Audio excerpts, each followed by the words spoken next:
Welcome, everyone, and thank you for joining MEFA's webinar.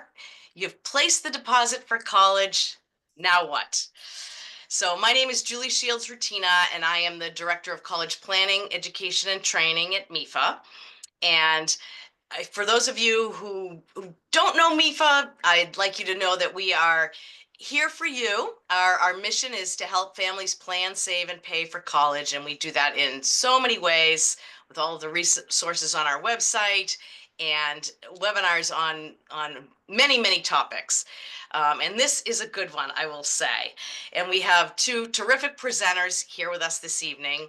We have Amanda Stark, and Amanda is director and co-founder of College Unmazed, and she'll tell you about that. And she has a lot to share. And we have Dr. Timothy Poynton, who is an assistant professor at UMass Boston in school counseling. And both presenters are so passionate about this work of helping school counselors help students with this big wonderful decision of post-secondary choices. So I think with that, I'm going to turn it over. I'll just say that if you have questions, please use the Q&A feature and I will monitor those. And I know we'll leave time at the end for some questions, but I will, if there's a question that seems burning, I might interrupt and just ask it as we go along. And if you would like closed captioning, you can hit that button on the bottom of your screen.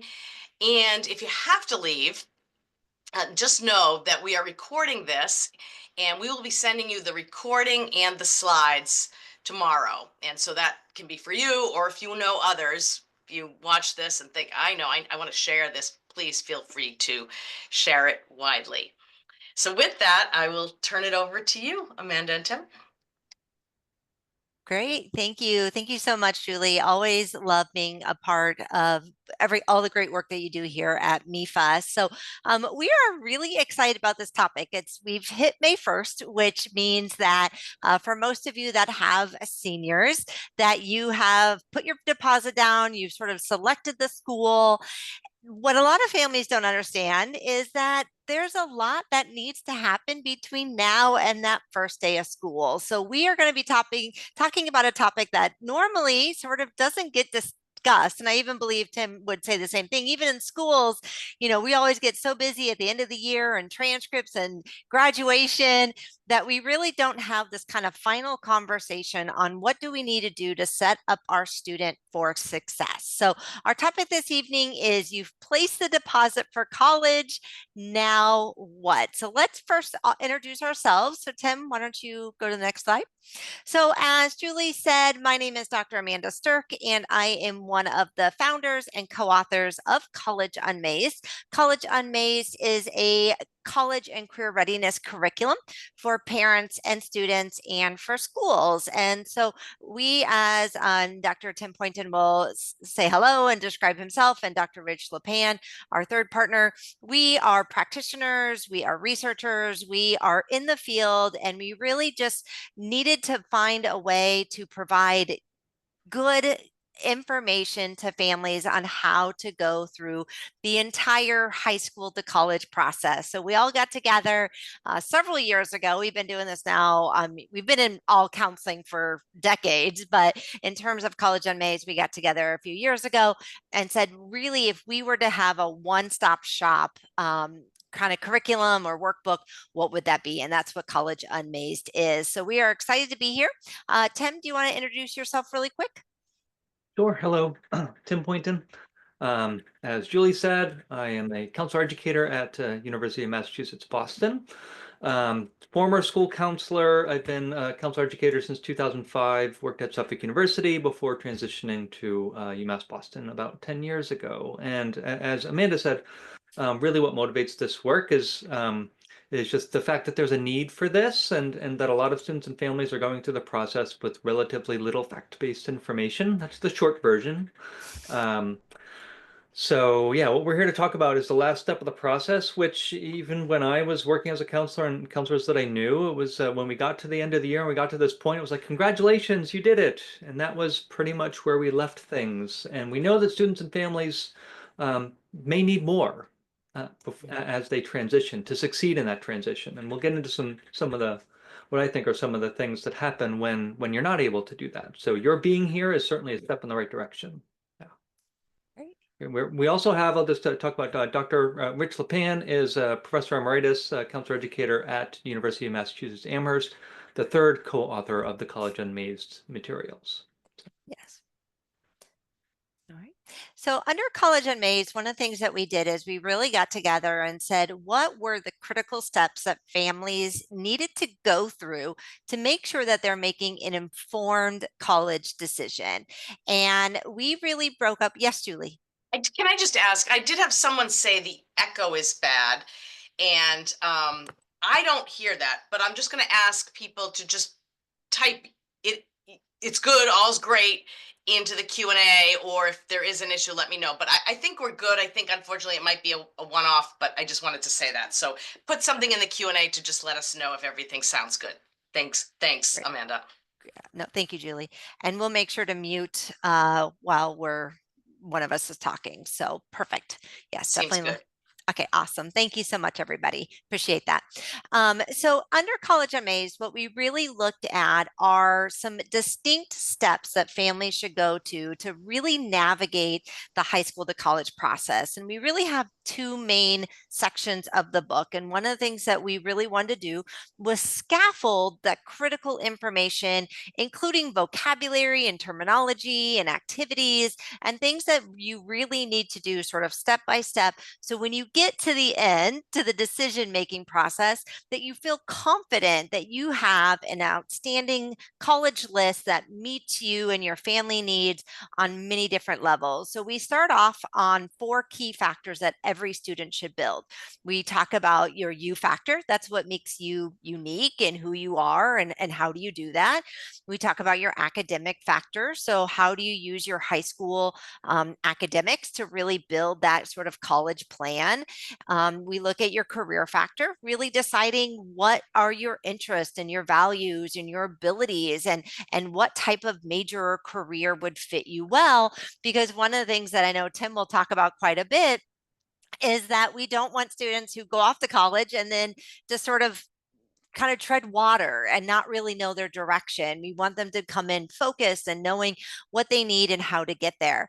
And then money factor, as Julie knows with MEFA, balancing the return on investment for college and how much do you pay and how much, can you afford to pay? What does that look like? And so the money factor is definitely something that every family should talk about early on in the college process. And then we get into what we call the lead strategy. It's building your college list. How do you explore colleges to make sure you're getting all the information to make that informed decision? How do you actually go through the college application process? And then the last 2 factors that I think are really important is how to actually make that decision. And then lastly, what we're going to be talking about this evening is how do you create a success plan so that you are successful once you go to college. Go ahead, Tim. So this is just, we love all of our work is a lot of infographics and design. We try to take some big ideas and really chunk it, again, that scaffolding approach. And so this is really that first section of the book and looking at how can we take all the information, all the things that you need to know, and at what part of the process do you need to know it. And so you can see here the U factor. We're going to talk a little bit about the 8 strengths tonight and why that's still important. It's important freshman year, it's important senior year, it's important when you graduate, and why that's so critical. You can see the academic factor, the career factor, and all the important information you need to know there, and then the money factor as well. Go ahead. And then, like I said, in the second part, we talk about leads. And, as I discussed, we already have your list, your explore, apply, decide, and succeed, with S being tonight. And if you are a counselor and you are interested in those, you want to show the next one, Tim?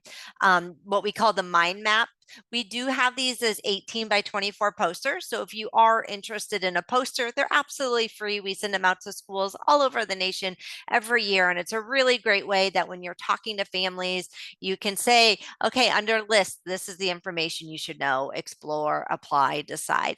So you can see the purple succeed, again, which will be our topic. We're going to be talking about developing a financial plan for your success. We're going to be talking about an academic plan that you need, and then a social plan.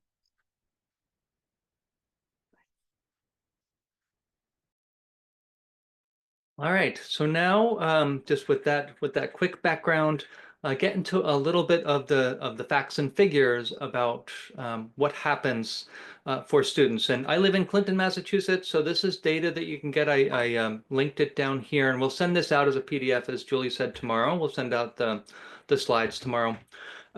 This is the Success After High School dashboard that's available here in Massachusetts. It may or may not be available in other states, but it shows kind of students' progress, and I'll try to do this quickly.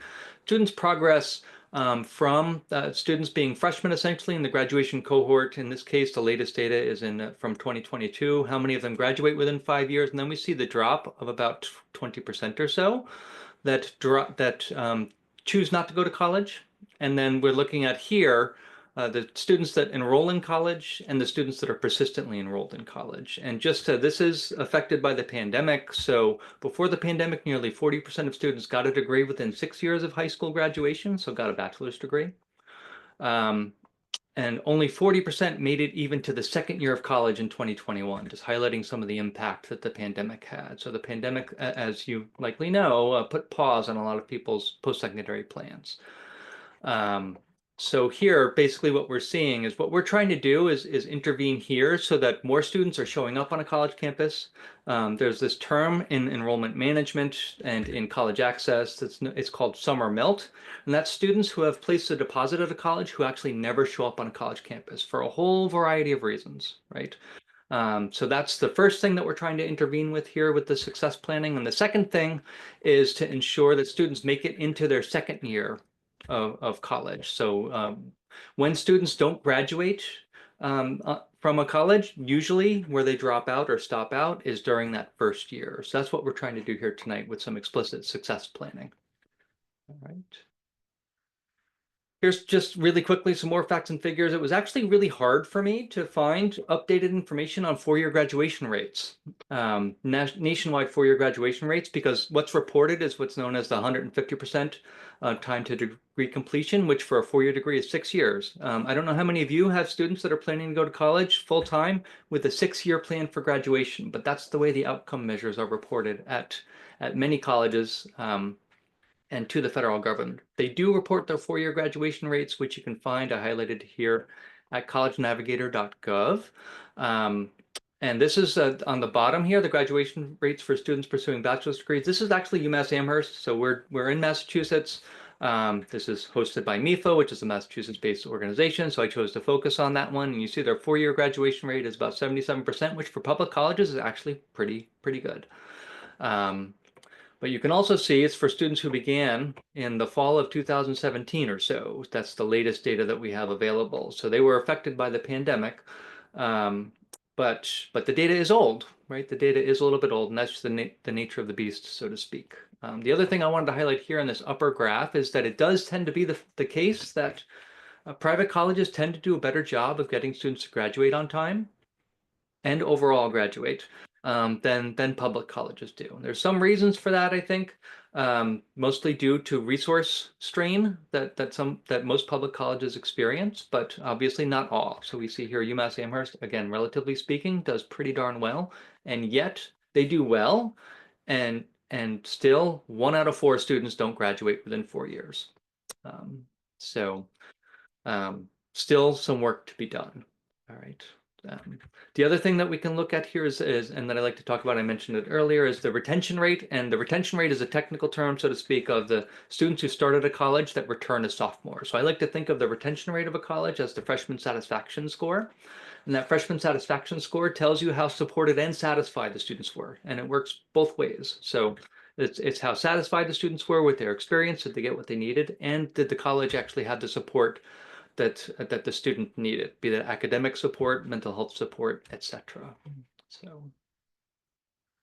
All right, so now we get into some of the things. I saw somebody posted the question earlier, why are we talking about these, the first parts of the book to kind of lay the groundwork? And it's because going through the informed decision-making process, one of the things that we promote for folks to do is to develop what are 8 college and career readiness strengths. I'll take a second to talk about each of these.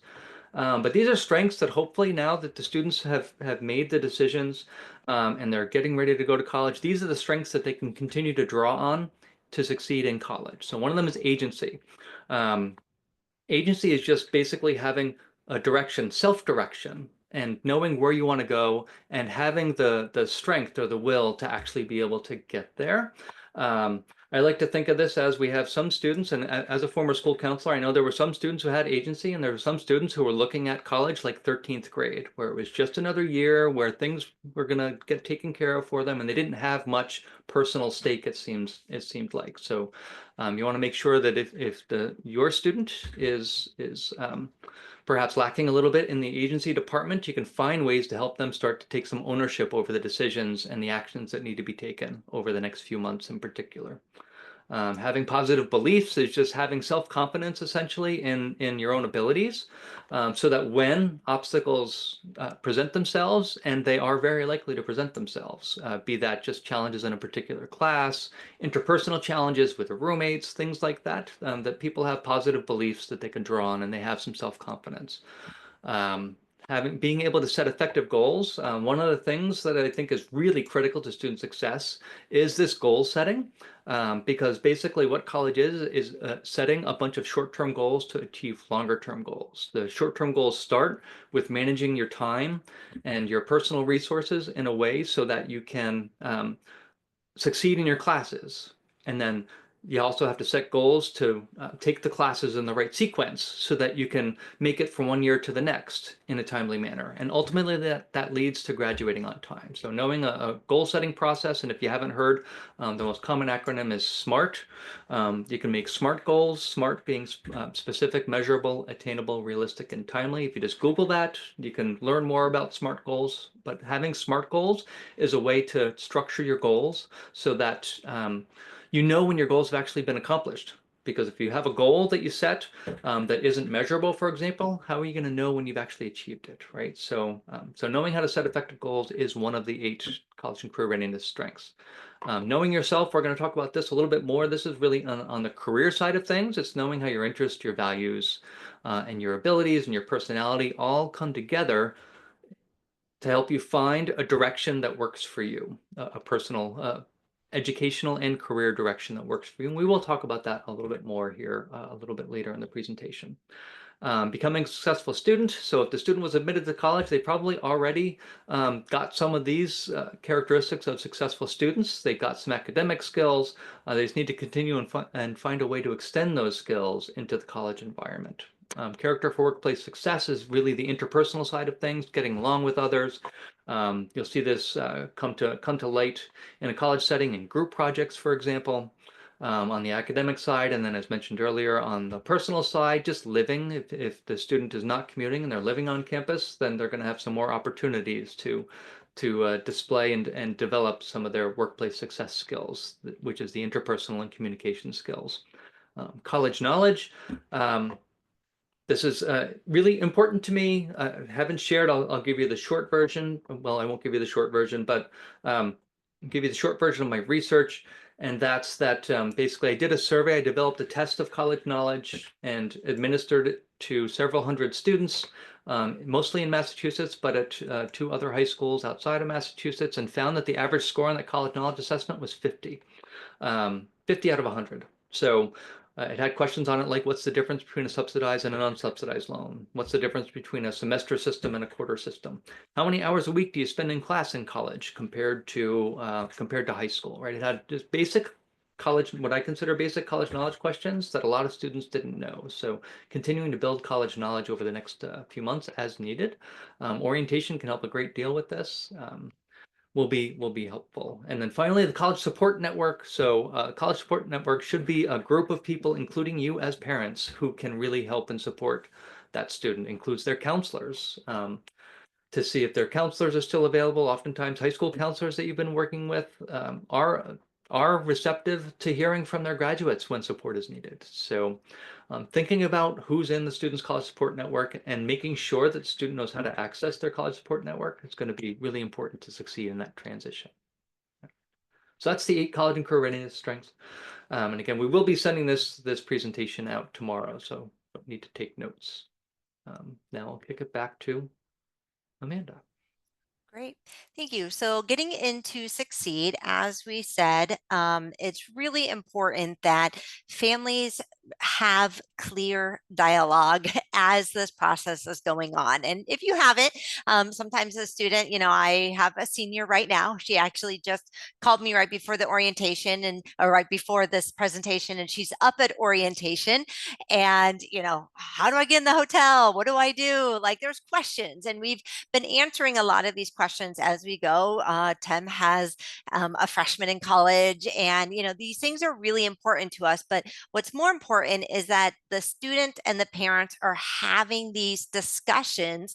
So when issues arise or things happen, that the student has the tools to be successful. And that's why what Tim showed, the graph of students who graduate high school and then go to college, steeply declines. And then we have another decline of, students that don't complete a degree at all, or they take 5-6 years. And to reiterate what Tim said, I, as a parent, do not have a 5 or 6 year plan to pay for college. And so it's really critical that these discussions happen early in the process, so students are very clear on what their goals are, how they're going to go through college, and really to make better decisions. So we're going to talk about several, but first we're going to be talking about financial integration. So how do we really talk about finances, especially now that you have your award letters? So by this time, a lot of things that have come in front of you are your award letters that will include things like your institutional scholarships. It also includes things like your FAFSA, maybe you got work study, maybe there's some self-pay in there, maybe there's some loans in there. But first and foremost, you need to understand that award letter. That is critical. And one of the number one factors why people do not complete their degree, and the most cited reason, is because of financing. That because something has happened, with prices going up. There was a college actually in Massachusetts my daughter was really interested in. The last several years, 3% increase, 3% increase, 3% increase. And so when we were talking about budgeting, what if a 3% increase happens? Who's paying for that? What does that look like? Can we do that as a family? So it's really critical in today's age, with everything, really increasing, is that you do think about where is money come from, because sometimes scholarships are only for your freshman year. And if you're not budgeting in what a second, third, or fourth year might look like, that could be really difficult for a family. So other things that I think families get really tripped up on are things like the FAFSA needs to be completed every year. So while it's at least the process has gotten easier, it's a shorter application than it has been in the past. That is something that needs to be completed every year. So if you are awarded some FAFSA dollars, you definitely need to make sure that you are paying attention and that you meet all of those deadlines and get that information in. Now, what we are finding is about 20% of people that do complete their FAFSA do have to go through the FAFSA verification. And if you are a Pell Grant recipient, that can be higher. So again, staying on top of those things instead of doing it later on in the process will greatly help to make sure that that money is there and you're able to seamlessly keep going with your education is really important. Same with your CSS profile. Definitely check the school. I know a lot of the private schools, several publics as well, do use the CSS profile. So you definitely want to become friends with the financial aid office, both the parents and the students, because you do want to make sure that you are completing all of the materials that is required here on out, just not a one-time thing. Also, one of the things that's really critical, like I said, is looking at that scholarship eligibility. Some scholarships are just for freshman year. And if you're not taking that into account, that could be difficult. Other things is a lot of scholarships have different criteria that a student has to meet to make sure that they continue to get that scholarship. It could be a GPA requirement, it could be a community service requirement, it could be maybe a specific major. So if your student changes their major, they might lose that scholarship. So you definitely want to go through and make sure that you read the fine print of every scholarship dollar that you do earn to understand even some, if it's a local scholarship, sometimes it might be a one-time deal, but you could also maybe reapply for next year. So is it a recurring scholarship? Is it one time? Can you apply again? What does that look like? So that's definitely, you want to make sure that you understand all eligibility requirements there. If you do have work study, which sort of comes through FAFSA and financial aid, you definitely want to make sure that you work with the institution on getting that job on campus. And if you don't work, you don't get the work study money, and you have to work so many hours. There's some stipulations behind it. So you definitely want to make sure, again, that you're working with your financial aid office to make sure that you do everything to get that award.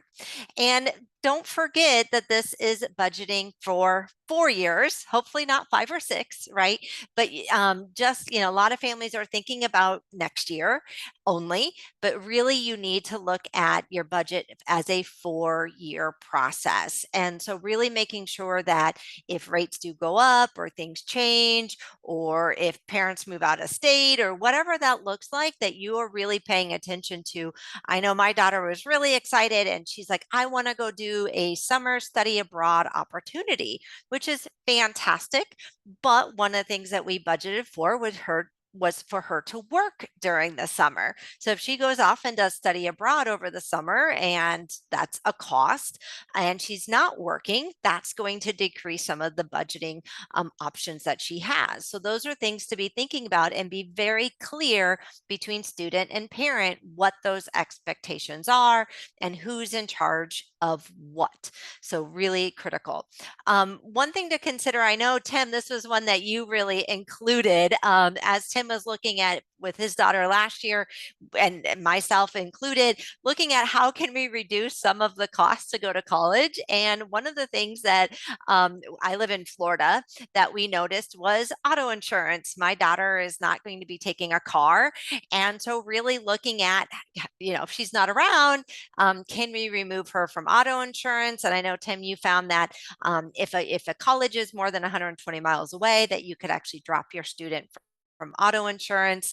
But definitely that is one thing. Same with healthcare. A lot of universities have really great healthcare. If you have a cold or you need antibiotics, or one time when my husband was in college, he broke his nose.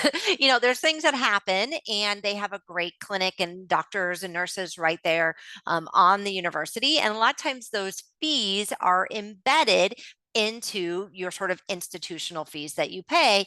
And so think about, does your healthcare change if that's the case? Now, that does not include emergency healthcare, but you definitely want to find out things like auto insurance, healthcare. What does that mean if your student is away? And can you maybe reduce some of the coverage, or what does that look like? So those are some ways that you can sort of reduce that cost overall. Tim, do you want to add anything to that? I'll just add. So my daughter did finish her freshman year this past year, so this is somewhat fresh for me.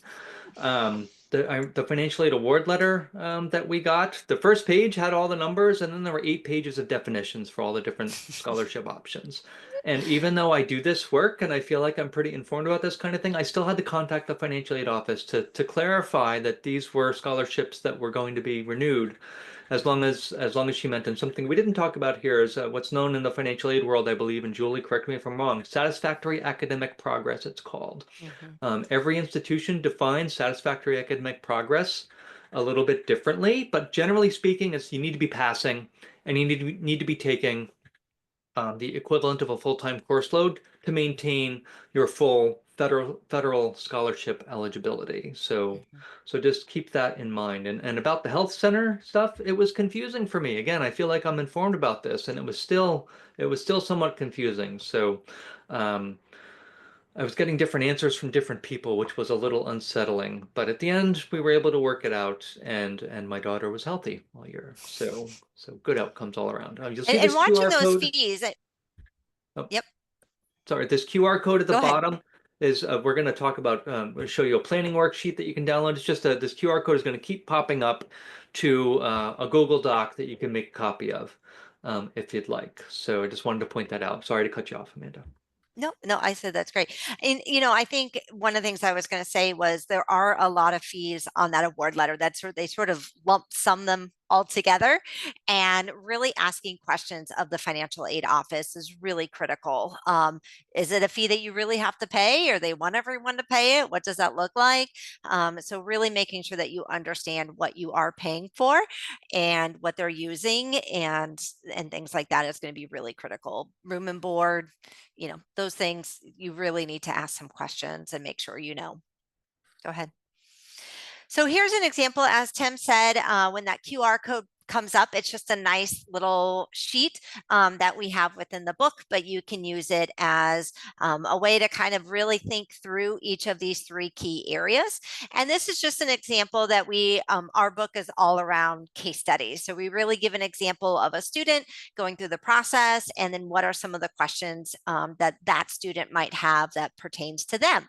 So here's an example where over the summer, we wanted our student to, it was Emily, to look at her financial plan and figure out what does she need to do to make sure that she's ready for the year that's coming up. And then during the school year, what are some action steps that she needs to do as the student? And again, we do have action steps as parents as well. And again, making sure that it is clearly communicated what's expected from the student and what's expected from the parent, I think, is really critical here. So for example, Emily, she received a part-time job to increase some hours. She built up some savings, so she's able to have a little bit of a fun pocket of money, and maybe she's going to pay for some books or pay for some things, and her parents are paying for other things. She's going to determine if, based on loans, what is the best rate for her, who's taking out those loans, making sure that if you are taking those loans through your institution, that you accept those award letters. And remember, you do not have to accept those loans. So if there are other ways to pay down that cost of attendance, definitely to pay attention to that. Work study, if you are, again, even though work study is listed on your award letter, you still have to apply for it. You still have to get a work study position, and you need to start working that and figuring out your hours, what's going on, and so forth. You definitely want to make sure that all scholarships, local, state, national, institutional, that you understand what those requirements are and make sure that you're meeting eligibility. You want to make sure that all of your FAFSA information is in, and that you are, set on your calendar that it's going to open. It's been a little hard the last few years. October 1 has been the date that they always aim for, but it's been a little bit later the last few years because of the changes. But definitely set your calendar for late fall, just like you did this year, to fill out that FAFSA. And then the family sits down and creates a budget. So you can see during the school year, she continues to work on this process, picking up maybe some extra shifts when she's home from college. Maybe she's going back to her job in retail or wherever that might be. You're looking for different private loans or different options for year 2. Maybe work study, you're going to look at your schedule. What does that look like? Scholarships, FAFSA, and then following your budget and making sure that you understand any expenses that are coming up, that you're modifying as such. But really making a plan, include a monthly budget for both academic and non-academic expenses. The occasional boba on campus or the Starbucks on campus. I mean, it's right there. My daughter's going to University of Florida, and I think there's like 6 Starbucks on campus. And so we had a conversation on how many Starbucks you can actually have a week. And, you have a full meal plan. So again, what's that expectation? gas, those are all things that need to be discussed as a family. Tim? If I can just add one more thing about the Yes, FAFSA, please. a story, and Amanda, I don't think I've shared this with you yet, but um, even if you think that you didn't fill out the FAFSA because you think you didn't qualify for aid, you might be right. You probably are right. But at UMass Boston, we actually found some funding from the state to give to students, undergraduate students that were in the human services major, several $1,000s. And it was only open to people who had already filled out the FAFSA. So there's no harm in doing the FAFSA. You don't have to, if they offer you loans, you don't have to accept them, right? So I would encourage you to do the FAFSA if you want to have the possibility of availing yourself of all of the financial aid that's available at the institution. So if you're attending an institution that uses CSS profile, like the CSS profile is fine. They'll use that for the information. But if you didn't fill out the FAFSA and you're at a college that doesn't use the CSS profile, filling out the FAFSA is really important. And I'll even add to that, there are a lot of scholarships once you get to the university that are available. Sometimes, like as Tim said, it could be a major specific where maybe you're going to go communications and now you're going to go to human services. There might be a scholarship for that. Maybe your student is going to apply for the honors program. A lot of times there's a stipend of anywhere from $2,500 to $5,000 that the student can receive for scholarships. Maybe there's a research or an internship opportunity that actually pays. So really being dialed in, I know I've said it, I think this is my third time, but being dialed into the financial aid office frequently and checking and asking those questions, that's that part of that agency that Tim was talking about earlier under the 8 strengths, is going in and asking these questions and making sure that you stay on top of things, because there is money available, grants and scholarships and so forth, even once you're at the college. So really make sure that you are paying attention. Yep. And just really quickly, the FAFSA is just the application that makes you eligible for loans and other forms of financial aid. So the FAFSA, I know the most common form of aid through the FAFSA is loans, subsidized and unsubsidized, but there are other opportunities that can be made available through that when that information is provided to the institution. And in terms of if you didn't qualify for work study this first year, you can talk with the financial aid office, make sure you resubmit the FAFSA next year, and see if you qualify then. And sometimes our as parents, our work changes. There's been quite a few layoffs recently, and there's things that are happening. So realize that if something does change, I've had it where parents have had diagnosis of cancer, and they've had large medical bills. So what happened last year in your FAFSA might not be indicative of what your FAFSA is going to be like next year. So really understand that if there are financial changes that really will affect the student negatively, again, the financial aid office, really appeal, talk to them, and find out what you can do, because there are opportunities there as well. Great. So, all right. So now the money piece is a very important part. We also have the academic and social integration side of things. And on the academics, orientation can often provide a lot of helpful information. Some might characterize it as too much information, actually. It's a lot to pay attention to and learn. I recommend that the sooner you can go to orientation, the better, just because practically speaking, classes fill up. So the earlier you can go, the more opportunities you're going to have at most schools. So just instead of having very limited options, if you wait until August to go, if you can squeeze orientation into your schedule sooner rather than later, like Amanda's going in May, Eden is. So that's definitely a tip that we kind of recommend. Other academic planning, if you have a particular major in mind, what are the requirements and how do you gain entry? So I was a psychology major, but before I could officially be a psychology major, I had to take and pass 3 classes before I could formally declare the psychology major. So knowing what those classes are for the major or majors that you're interested in or that your student is interested in is important to know so you can get them onto your schedule as soon as possible. learning how to navigate the registration system, wait lists for classes that you want to get into, and advising. These are things they're going to go over in orientation. But you should know that if a class is full, like you can email the professor and try to make a case, and they can override that and add you above the cap, it's called. So I'm not making any promises that they'll be nice or agreeable or anything like that, but it doesn't hurt to ask. We get these questions all the time. So and if the answer is no, they'll tell you no, nothing lost, right? So just know that that is an option. If a class is closed, it doesn't mean that you can't get in there. It just means it's less likely you can get in there. Feel free to ask. Um, be prepared to find support on campus, particularly academic support. Most colleges are going to provide an array of academic support services. They'll have tutoring centers on campus. Professors are required to have office hours at every university I know of, and you should go see your professors even when you don't have trouble, just to develop a relationship because they can be an asset and an ally to you.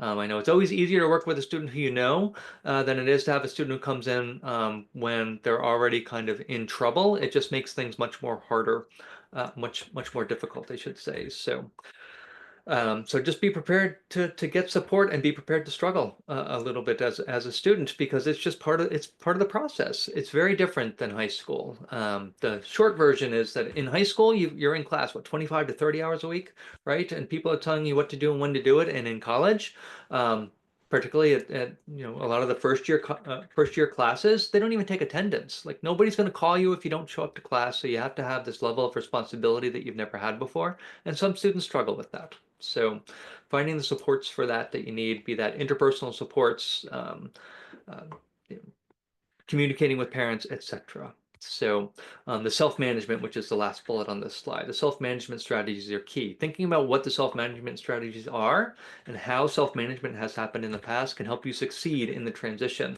in managing what amounts to a lot more personal responsibility for your learning than you've had in the past as a student.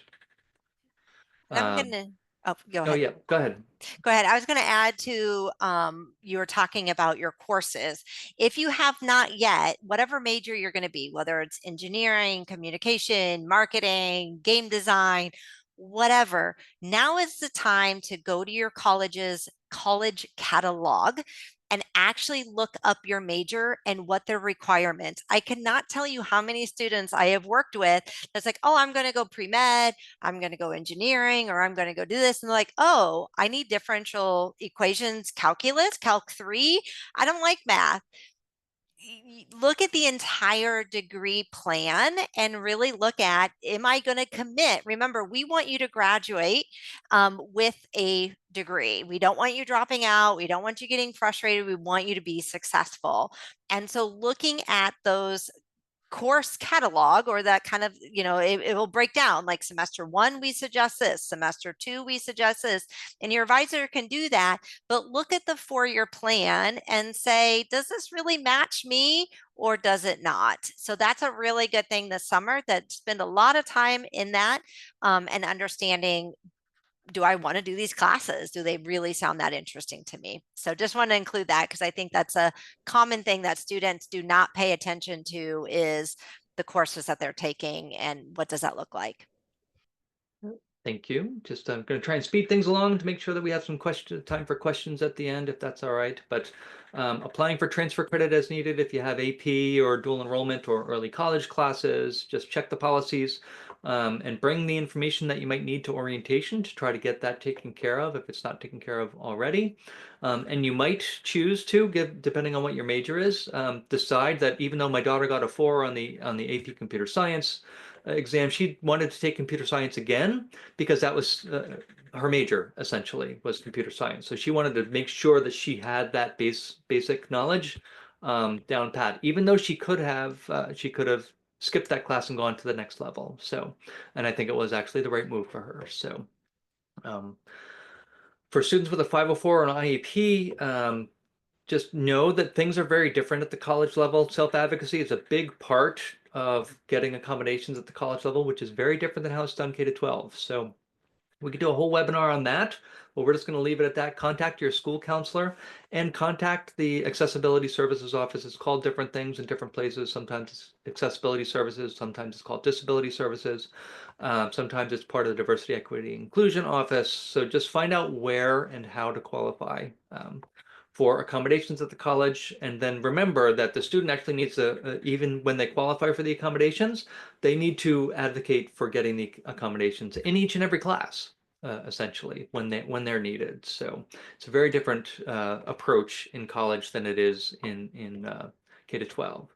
Also think about the kinds of academic or mental health supports that you might need and where and how to access it. So that's tutoring, that's the counseling center. Does the counseling center have a policy of limiting free sessions, or are there any free sessions at all, or do they limit it to 5 per academic year, or is there unlimited free counseling, right? Colleges vary on these things, so depending on what you need, just figure out how you might get those supports that you actually need, be them mental health or academic. And it's the same thing with tutoring. Most colleges have free tutoring, but sometimes they'll have additional tutoring that's for an additional fee, and it might actually be worth it. So knowing what's available and what you need are good things to get a good handle on over the summer.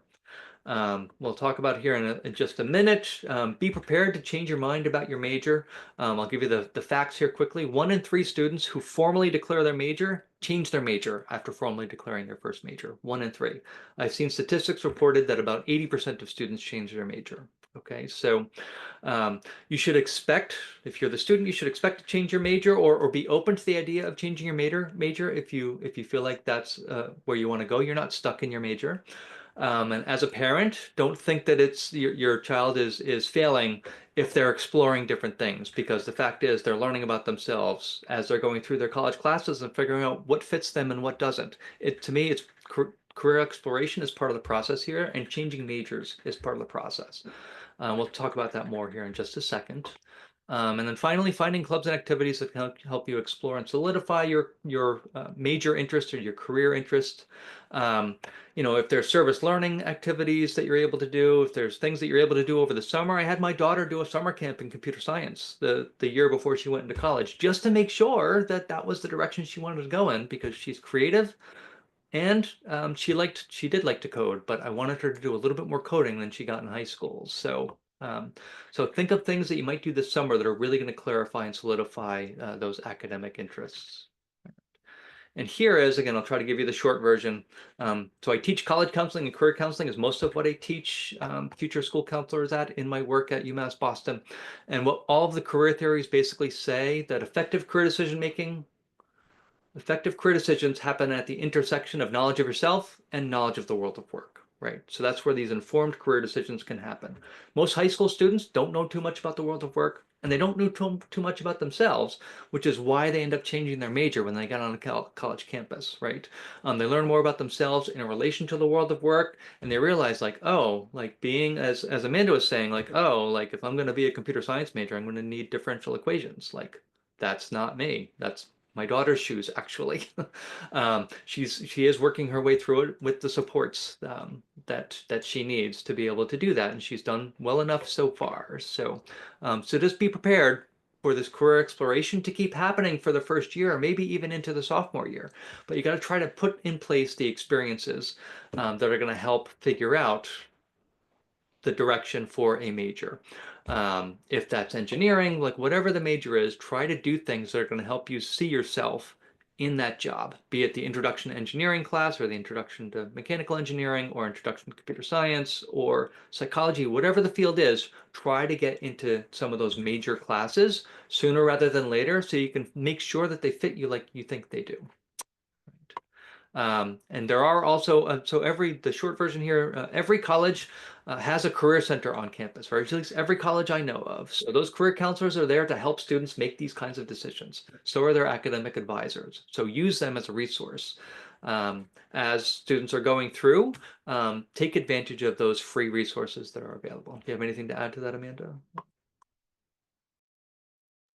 No, that's great. And I think, the self-knowledge, I think, is so critical, because even as adults, we don't know all the world of work, right? There are so many opportunities, and I'll meet somebody's like, what's your job? How did you get that job? What does that look like? And again, we're pretty knowledgeable. And so there's so much change right now in remote work and AI. There are things that are just happening at such a fast speed, and really the higher ed institutions are staying on top of it. And so what's out there has really changed from even us going to school. So really just being open and that doing exploring your options are critical. But I think just what Tim said is using those resources and talking to your professors, using the career centers, using your advisor, really tapping into those resources is going to make a big difference.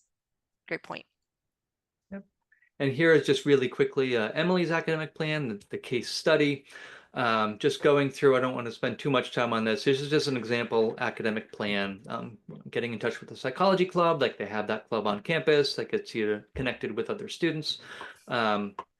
Personally, I joined a peer counseling organization at my undergraduate institution, which really solidified my interest in the counseling area and helped me figure out that I wanted to go into school counseling and not mental health counseling. So that was a pivotal experience that I personally had that was part of my academic planning. All right. Social integration.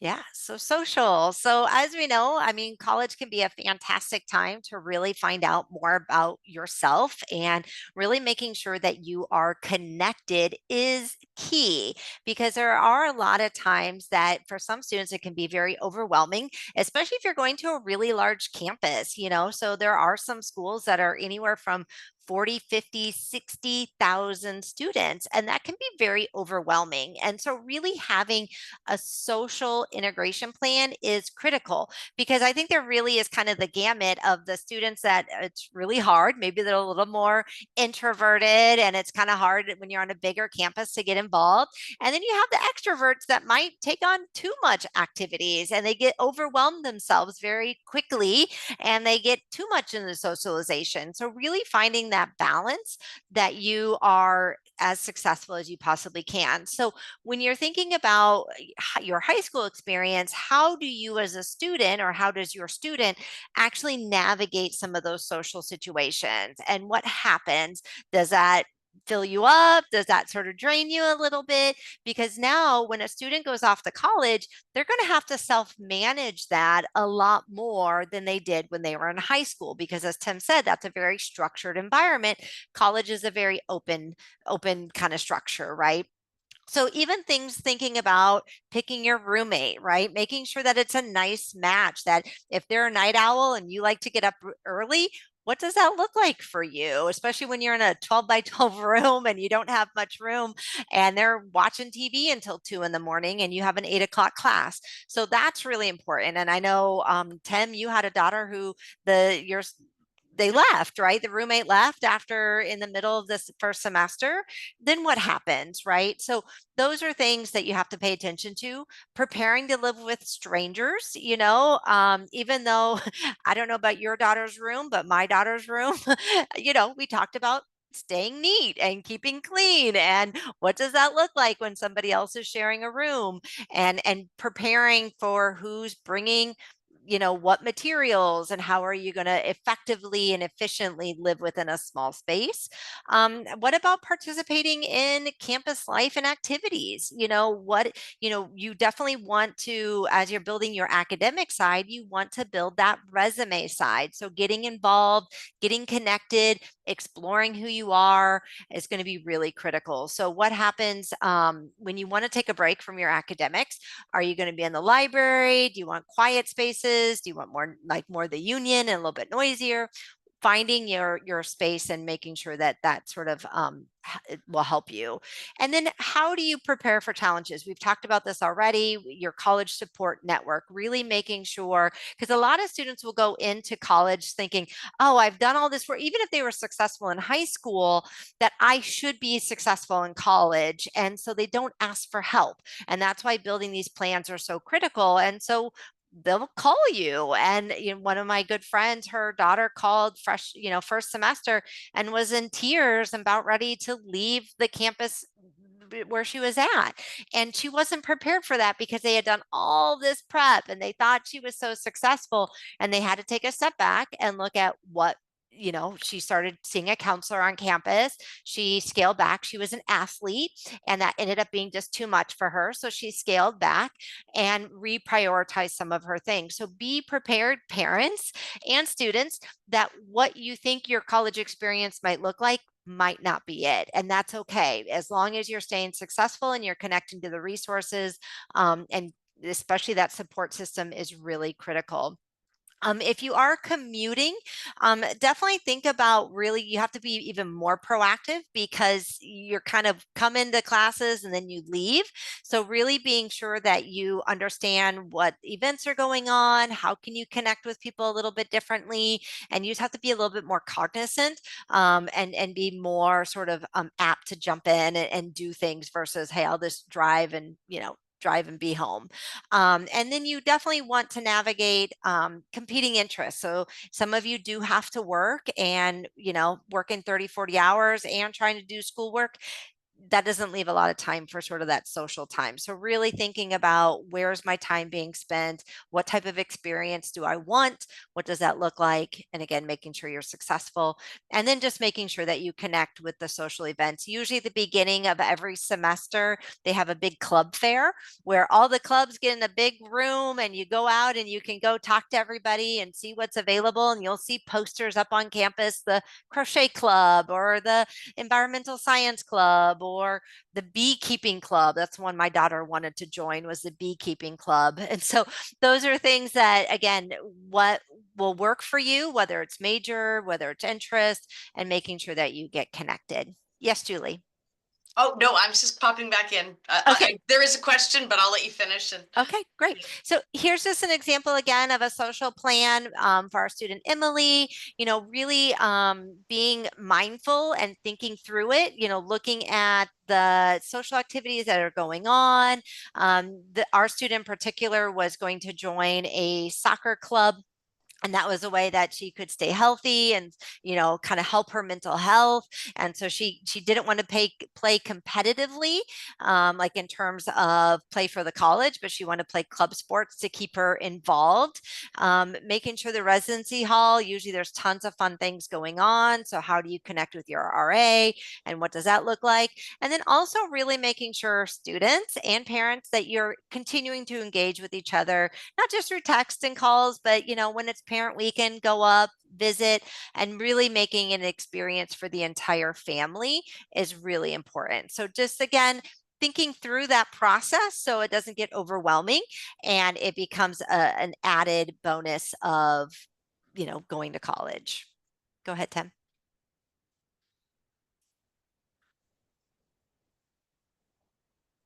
You're Tim, muted, Tim. you're on mute. Sorry. Thank you. Sorry about that. I know my daughter didn't like to check her email, so you need to check your email regularly because that's how colleges communicate. So um, check email, and if they're struggling to check their email, then find ways to remind them to do that because it is critically important. There are some high schools that actually have counselors come in over the summer to provide support in the transition from high school to college. See if that exists at your high school. It doesn't exist everywhere, but it does exist in some places, so it's worth asking about. And then, as kind of hinted at previously, like support your student in advocating for themselves because you're not going to be there with them. Even if they're commuting, you're not going to be there with them while they're at the college, and they need to learn how to take care of themselves. This is part of them becoming an adult, right? So, it's a really good time for them to start practicing advocating for themselves and getting their needs met. So, with that, just the first question I'll just share quickly. I know Julie wanted to answer this question about a gap year, but I took 6 gap years in a row. So just personally, I didn't really start college till I was 24. I took a community college class here and there, but so I'm a big fan of people starting college when they're ready to. And if that means taking a gap year, as Amanda said, like may not be the traditional looking college experience, but you can still succeed and get what you need out of the experience. And I think gap years if make a lot of sense for a lot of people. Yeah, but Julie, please. Oh no, and I'm glad you answered that. And I was just going to add that MEFA has a webinar on that topic, and we have a podcast on that topic, and a page on our website with some resources from, I think it's called the Gap Year Association. And so if you go to the MEFA website and in the search, just type gap year, you'll probably see all those things. Yeah. Yeah. One thing I will say, I've worked with a lot of gap year students, is just make sure that you have all your documents before you leave high school. So if you do know that you're going to be going off, having a transcript, maybe having some letters of recommendation, having some of those things, when you're coming back a year from now, it gets a little bit harder.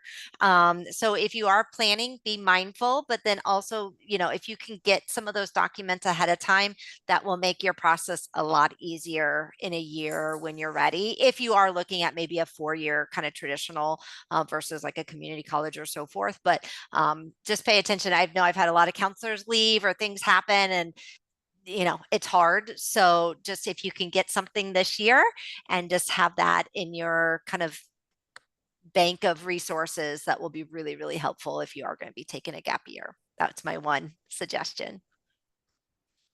Yeah, so I'll ask that if you have additional questions for Yes. Amanda and Tim, put them in the Q&A right now.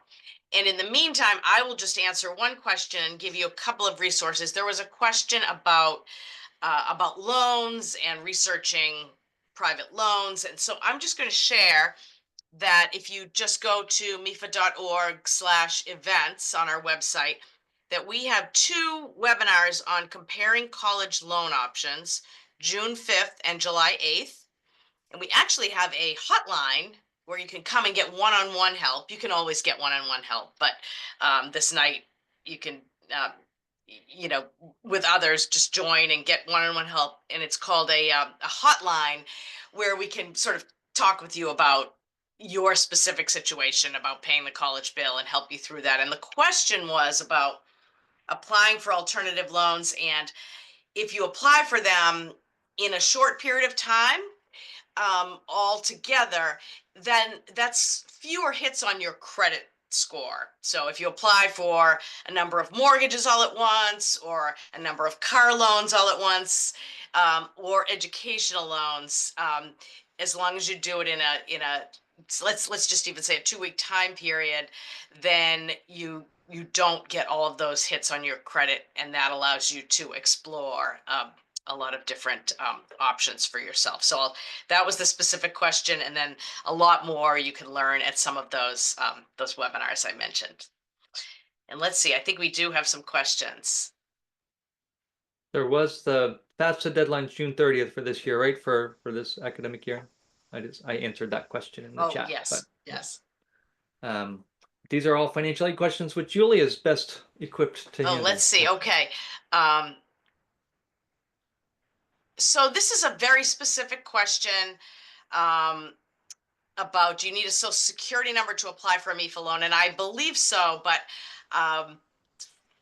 funny that I believe so, but I never like to say no. So if you want to reach out tomorrow to collegeplanning.org, that email address, then we can confirm that with the financial folks at MEFA.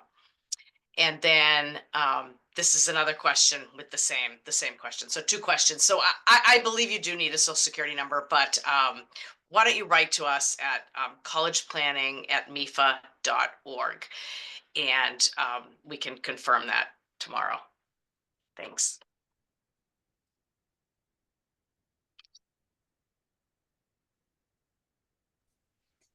Well, if there are no more questions, I will just say thank you so much. That was so much terrific information, and I don't know what my favorite part was, but I do know that I heard recently someone say that this is one of the biggest transitions that a person makes in their lifetime. One of them, but it is a really big transition going from high school to college, and there's so much involved. And it was so good to hear you put so many things on the table that people should be thinking about and working with their student on. So I really appreciate it, and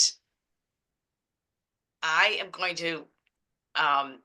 There's another MEFA question, so I'm going to say let's talk about the MEFA loan questions afterwards. So that's collegeplanning@mefa.org.